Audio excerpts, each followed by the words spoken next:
It's our second lesson, and I want to start it this way. If you were to go and to look for resources on Judges in the way that we have taught it, there's very little. I mean, by the way that we're studying the Bible. If you went looking for information on Judges in that vein, you're going to be disappointed. There is not much. Now, there is some. So, I just listened yesterday. There are two podcasts from the Bible Project. One kind of generally about Judges, an overview. It's very good. The one I listened to yesterday is Women Who Slay Dragons. And it's about Deborah and Jael, comparing that to the story of the Garden of Eden. And it is incredible. That is a great one to listen to.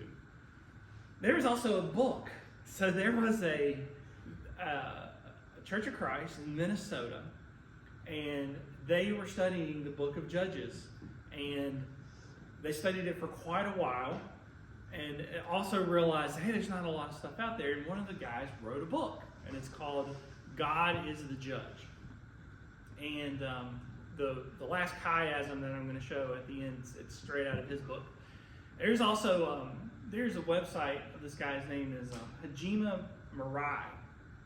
Japanese, obviously.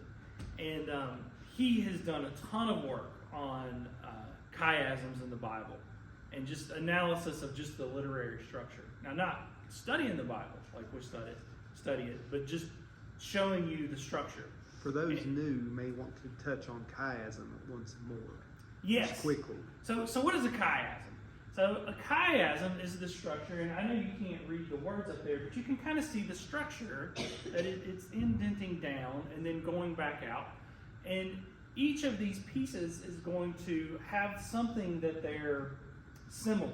They're going to be similar in some way. They're either going to use the same word or be about the same thing. Sometimes in the Hebrew, it's like it has the same kind of cadence. There are lots of ways that God has made these passages similar, but here in the prelude in Judges 2, you're going to see A up at the top. You were not to make a pact with the inhabitants of the land. You were to pull down their altars. And then at the very bottom, A prime, they took their daughters in marriage and gave their own daughters to their sons in marriage and served their gods. So those kind of go together, right? And that's going to be at the beginning and the end of this. And as you work your way in, you're going to keep seeing the structure. So the second item, B, is the death of Joshua. And then the next to last, B prime, is when Joshua died. That's very clear how those are similar. It's the same thing. And you work your way into the center. And the center becomes E. And this is the treasure of the chiasm. They did not listen to their judges. And if you just read the chapter, you would read that verse. It's not like it's hidden. But this is a structure that's pointing to that verse and saying that this is kind of the point. This is the key of this chapter. And this structure does that. And these things are throughout the Bible. And so, in fact, I was going to say, if you search Judges chiasm or Judges chiasmus, this site will be the first one. And it has all of the chiasms and Judges. I put just a couple of them up here just to give you a feel for what's there. It's like every story, every chapter, it's a chiasm. And so there was Othniel, this is Ehud, same kind of structure. This is Gideon. There's actually two different chiasms, not like one and then the other, but two different chiasms that are overlaid with each other. That's what this one is. And then, this is the one from the book, the book God is the Judge. This is the whole book of Judges.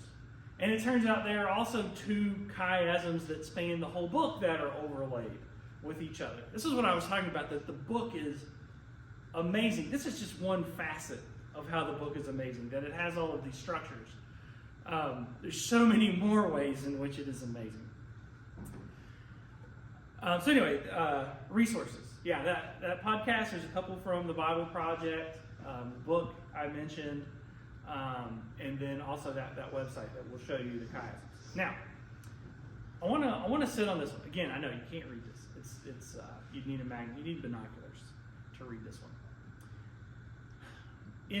In this chiasm, the whole book is a structure where the story of Jephthah is the middle,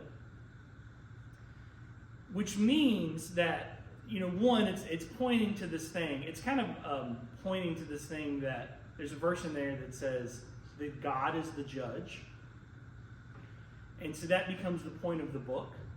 But also because it has this structure, we can start to look for things that, more things than just these verses that point to each other. Now, we're going to start by reading a passage here. And I want to show you something that happens that's very clearly pivotal in this whole story. And it's in Judges 10. Do we have anybody that wants to read this morning? Or if not, I'll read it. Okay, I'm going to read this passage starting in Judges 10, verse 6. And I want you to see what happens here. Again, the Israelites did evil in the eyes of the Lord. That's again and again and again that you're going to see this pattern through the book. And they served the Baals and the Ashtoreths, and the gods of Aram, the gods of Sidon, the gods of Moab, the gods of the Ammonites, and the gods of the Philistines. And because the Israelites forsook the Lord and no longer served him, he became angry with them. He sold them into the hands of the Philistines and the Ammonites, who that year shattered and crushed them. For 18 years they oppressed all the Israelites on the east side of the Jordan in Gilead, the land of the Amorites. The Ammonites also crossed the Jordan to fight against Judah, Benjamin, and Ephraim. Israel was in great distress. The Israelites cried out to the Lord, "We have sinned against you, forsaking our God and serving the Baals." And so far, this sounds just like all the other stories. This is the same pattern, right? Watch what happens now. Verse 11. The Lord replied, "When the Egyptians, the Amorites, the Ammonites, the Philistines, the Sidonians, the Amalekites, and the Moabites oppressed you, and you cried out for me to help, did I not save you from their hands? But you have forsaken me and served other gods, so I will no longer save you." This is the God who hears the cry. If the Bible story has told us anything so far, it's that this is who God is. He hears the cry of the oppressed, and he comes to save them. We've seen that over and over again. And what's it saying here? They cried out to God, and God said, "Nah, I ain't gonna do it." And obviously, this is a pivotal point. We've gotten to the point where God said, "No, I'm not going to do it anymore." And he said, "Go and cry out to the gods you have chosen. Let them save you when you're in trouble." So what's God going to do now? What is he going to do? Let's keep reading. But the Israelites said to the Lord, "We have sinned. Do with us whatever you think best, but please rescue us now." Then they got rid of the foreign gods among them and served the Lord. And he could no longer bear Israel's misery. When the Ammonites were called to arms and camped in Gilead, the Israelites assembled and camped at Mizpah. The leaders of the people of Gilead said to each other, "Whoever will take the lead in attacking the Ammonites will be head over all who live in Gilead." So, God is going to save them. But we should expect to see something different now. If this is the middle, if it's like a pivot point, the stories that follow should be different in a way from the stories that came before. We should also see certain patterns that take a change here. So one of these patterns, the first judge who has a story is who? And there could actually be two answers to this. It's interesting. Othniel is the first judge. He has a story in the prelude, kind of. But then when you actually get into the main part of the book, he's one of the ones that just has a couple verses. And then we move into Ehud. And who tells Ehud to be a judge?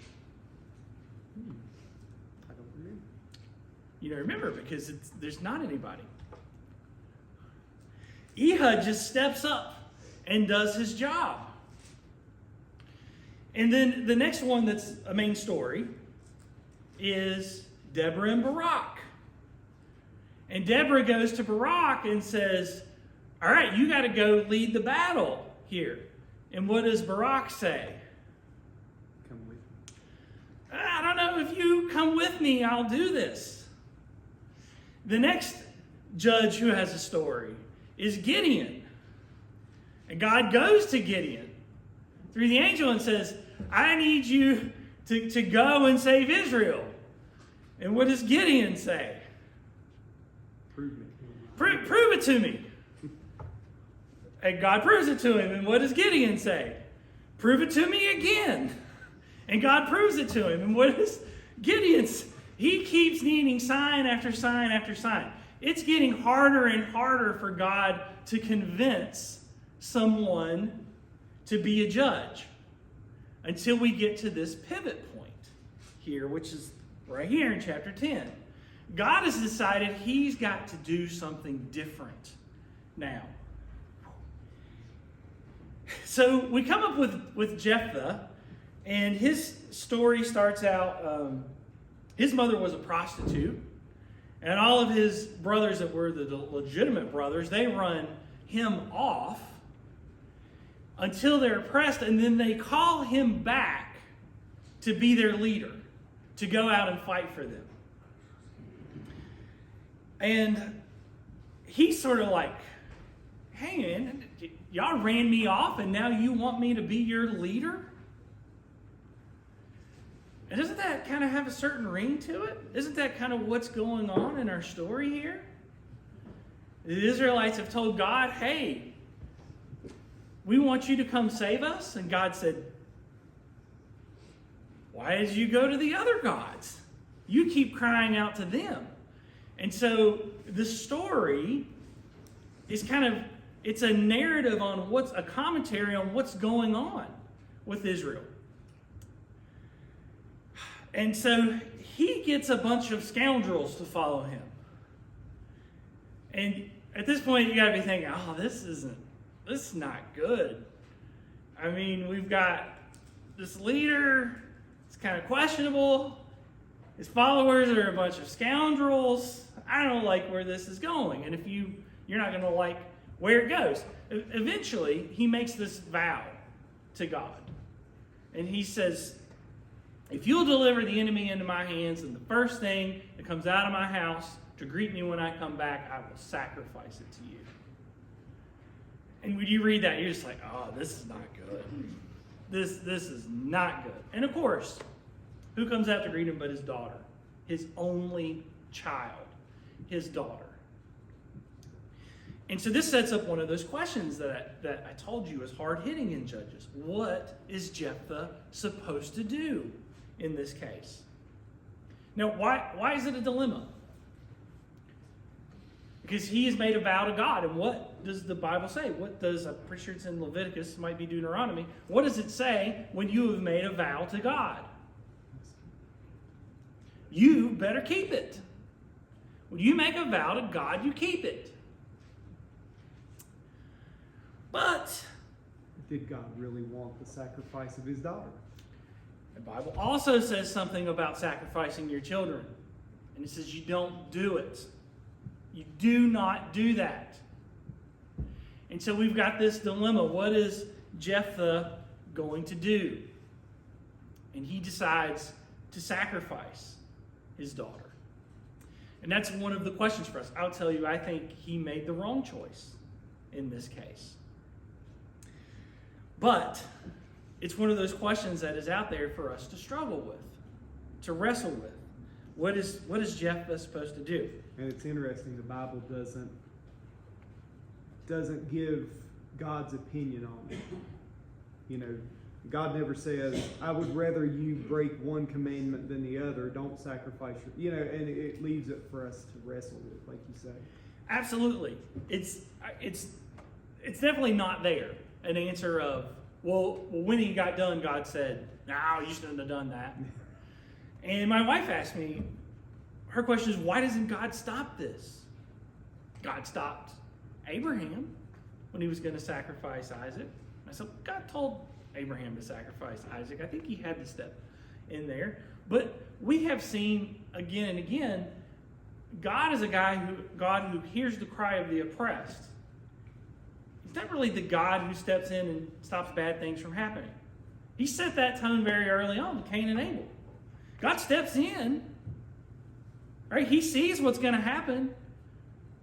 He goes to Cain and he talks to him. He says, you got a choice to make here. You got a bad future and a good future. I want you to choose what's right. Does God stop Cain from killing Abel? No. That's apparently not who God is. That's what the Bible is telling us. But God is the God who hears the cry of the oppressed. That is who God is.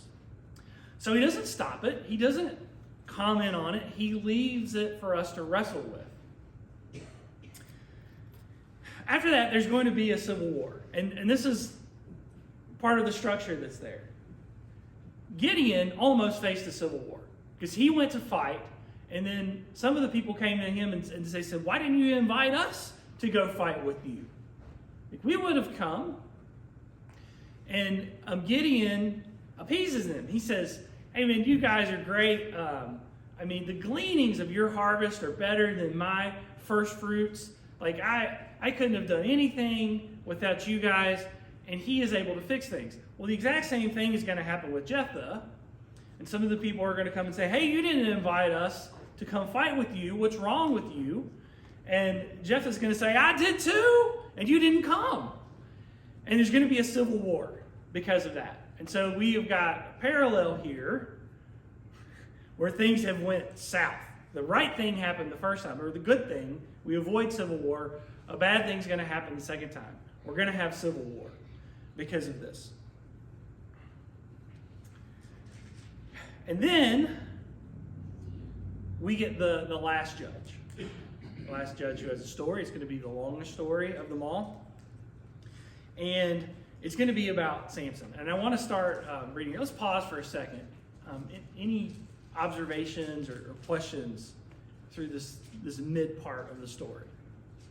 Yes. So, if God isn't who you think he is, then why didn't he stop it at the apple guy? That is one of the questions for us to wrestle with. You're right. Like, we think that's who God is. But I think God is showing us, no, that's not who he is. Sometimes does he stop the bad things from happening? Does he stop the Israelites from being destroyed? Yeah, sometimes. Sometimes God does this. But it's not a part of his character in a way that saving the oppressed is part of his character. That's a good question. It's Good the question. story of free will versus we still have a choice to make, and we can choose to hurt people, or we can choose to help people, and there's a big difference in those choices and the consequences that come from that. God had made a world where we didn't have free choice and we avoid all this suffering, we avoid all of this harm. Absolutely, he could have, but he's writing a different story than that. And he's writing a story where he wants us to choose the right thing to do. He wants us to choose to be good to each other, and that's what this book is. Yeah. Let's say you got the mystery in the New Testament where Peter is miraculously delivered from prison in response to the prayers of the church, and then the other apostle is beheaded, in Acts 12, James. Yeah. So we leave it to God to determine whether he's going to do a miracle or let nature take its course, so to speak. Because then also we may pray for someone to be healed of an illness, and God may intervene miraculously, or that person's healed of their disease, and someone else that we know that we pray for, that nature takes the course, they die of that disease, of course they have heaven to look forward to. So it's our job to pray. It's God's job to determine whether he's going to work a miracle in that situation or not. Absolutely, and it makes me think of John. And so there's this point where basically Jesus is like, I mean, y'all are going to die. All y'all are going to die. Except for this one. Yeah. Except for little John. He's going to be around. And he does live longer than all the rest of them. And but he's like, yeah. They kind of get upset about it. And he's like, look, if that's what I've chosen, that's what I've chosen. And it's interesting. It's up to us to leave that to him. And he has shown us, like I said, he's the God who hears the cry of the oppressed. He is not the God who heals sickness all the time. Sometimes he does, because it's part of his plan. But that's not a core part of his character, like being the God who hears the oppressed. No, makes me think of Hezekiah. That's going to be a good one to get to. Can't wait to get there. It's coming soon. All right, so let's move on to this story. So we've had a pivot here in the middle of the story. Things are going south. We've had judges that were good judges. Now we're going to have judges that are not so good judges. We've already seen that Jephthah, not that great of a judge. Next coming up is Samson. And I'm going to start reading in chapter 13 here. And again, the Israelites did evil in the eyes of the Lord. Okay, another one of the patterns. All of the stories of the judges start this way, that exact same phrase, and pretty much the exact same thing is going to happen next. And then in the beginning, all of the stories end with, and the judge lived X number of years, and there was peace in the land while that judge lived. And then at some point that's going to stop. I'm trying to remember. I can't remember if it's with Gideon or the one before Gideon. Maybe somebody can find that while we're reading. But at some point there's going to stop being peace in the land. And then it's going to come back. And that's going to be very interesting. These patterns. The Bible, especially Judges, in a way, is kind of like jazz music. Anybody here like jazz music? Yeah, I'm not a fan either. But what jazz music is, it's these repeating patterns. It's like the same tune going, and then it changes a bit. So we'll play a little tune, then we'll play that same tune, we'll change it a little bit. Then I'll play it again, and I'll change it a little bit more. And what's interesting about the music is how it changes. And in a way, Judges is the same thing. It keeps repeating, but then it changes a little bit. And the pattern of what it's building to, or what it's going down to, or whatever, that's what it's trying to tell us. And so this pattern of, again, they did evil in the eyes of the Lord, and then you have a judge, and then there's peace in the land. But then at the end, there's no peace. That's telling you something. It's telling you something big. And then if peace comes back, that's telling you something big. So anyway, but this pattern, again, the Israelites did evil in the eyes of the Lord. That's there through all the judges. And Samson's the last one. That's how it starts. A certain man of Zorah named Manoah from the clan of the Danites had a wife who was childless, unable to give birth. And another childless woman. I've lost count, man. I really wanted to go through this and keep the count of the childless women, but I don't know which one this is. But we got another childless woman. And the angel of the Lord appeared to her and said, "You are barren and childless, but you are going to become pregnant and give birth to a son." I feel like we've heard this before. Anybody? Have you heard this before? You heard the story? Who does this sound like? You said Jesus. That's going to be very interesting. But we've heard it before, so we're going to hear Jesus after. Who have we heard before this? Sarah. And it turns out being very similar. Sarah. And then they're actually going to want to make a meal for this angel. It's just like what happens in that story. But it's going to be a little bit different. The angel's going to say, "No, I'm not going to eat your food. You can make a burnt offering if you want to make that." But he comes along and he gives instructions to them. These are the instructions that I want you to follow. Now, we could go to Jesus, and he's going to be a Nazarite, by the way. And when we get to the story of Jesus, his birth is going to be foretold by an angel. he's going to go and he's going to live in Nazareth. And Samson is a parallel to Jesus, absolutely. And, in a strong way. But I want us to focus on what's happened before, so that when we get to Jesus, instead of skipping and going ahead to Jesus, I want us to look at what's happened before. This story is going to build to Jesus. And I think the problem of always going to Jesus is that it keeps you from seeing that. Because we could just say, oh, it's a parallel to Jesus, and that's it. Well, one, if you're reading the story, it's not, because we haven't got to Jesus yet. And what it is at this point is it's a looking back to something that's already happened. And if we read it this way and we let it build up to Jesus, it's going to be so much better when we get there. So let's do it this way. It's like Sarah. And then he gives her these rules to follow. Well, that kind of sounds like something, doesn't it? Who got rules to follow? The Israelites got rules to follow. That's interesting. And then this cool thing happens with, they do actually make a sacrifice. They're going to set it up. And the way this works is you can have a rock. You can put it on the rock. And does that actually happen in this one? They actually put the drink on the rock.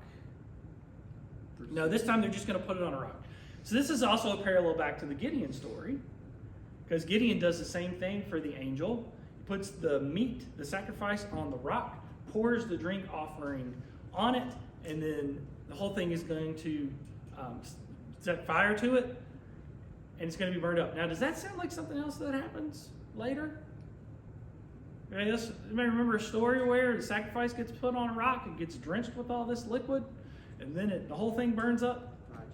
It's exactly like Elijah. So when we get there, you can keep that in mind. It's pointing back to this. Now we have these, this is both like Gideon. Now there's no drink in this one, but the sacrifice is going to go on the rock.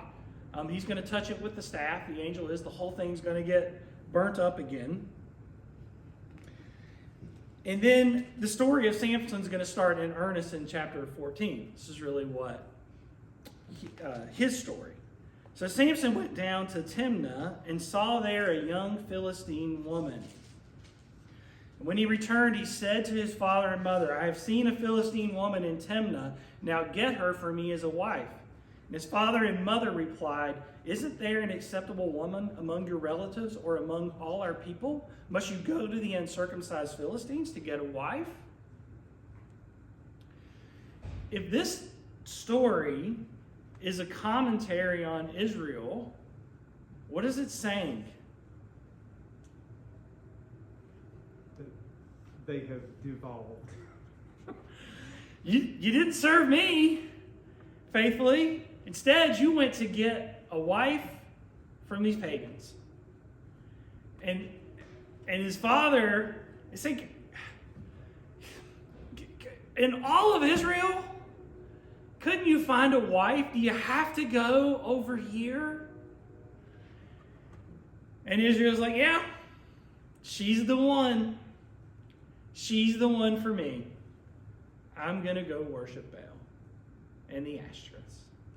That's what I'm going to do. And the father, what does he do? Does he stop him? Does he say, no, Samson, you're not doing this. I'm going to go get you a wife from the Israelites. Oh, the father says, okay. All right, let's do this. And then Samson's story is so interesting. I mean, one, he's, I guess, the strongest guy that ever lived. So there's something to like about that. But what's happening here is we're seeing him. He's going to break all of the rules. And so immediately he's going to break this thing about not touching unclean stuff. Because he's going to kill the lion. And then there's going to be bees take up in the lion. They're going to make honey. He's going to get the honey and eat it. That's a no-no. He's broken the first rule. And then he's going to take that to his parents. He's even going to corrupt them. And without them even knowing it, he's going to give them some of this unclean food. And the angel was very specific about this. It's one of the interesting things about that story is the angel shows up to the wife. The wife goes and tells the husband. The angel shows up again, and the wife goes and tells the husband, comes and gets him, brings back the husband to the angel, because that's kind of how it works in this culture. And he's like, what are we supposed to do? And he's like, I already told you, she is not supposed to eat anything unclean or drink anything from the vine. And now Samson is going to corrupt her as well, doing this thing that she was told that she's not supposed to do. So he's going to break all the rules. He's going to, the story of his life is troubled relationships with women. Like, he's going to get in so much trouble. And just over and over again. I remember when we were studying this, like, you think of Samson and Delilah, and we were like, well, wait a minute, which woman is this? Like, which wife is this? Because it keeps happening over and over again with different women until we get to Delilah.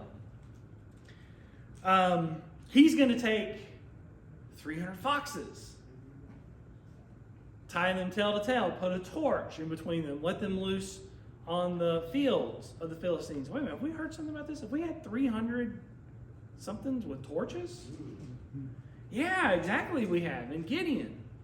So again, you see the structure. One of the cool things about Judges is these things will just jump out at you. Like, if you're looking for them at all, or if you're just aware that that's a thing, like, you're going to see them. And so in a way, like, the fact that there's not a lot of material out there going through Leviticus, Deuteronomy, it's like, I understand, because I read them and I can't see anything either. Like, I can't even begin to see anything in Leviticus and Deuteronomy. But Judges is like, once you know that this is a thing, like, it punches you in the face. Like, you're gonna see these parallels. They're there. So we've got this story about Israel, and so far it's what has happened to Israel. Right? They started with God choosing this family, which God has done here, choosing this barren woman to have a child that's going to start something big, that's going to do something. He's going to give them instructions on how to live. They're going to decide that, no, we're going to go worship other gods. I'm not going to get a wife from Israel. I'm going to go worship other gods, and systematically I'm going to start breaking all the rules. Now, what happens in the story of Samson? Where does this lead Samson? What eventually happens to him?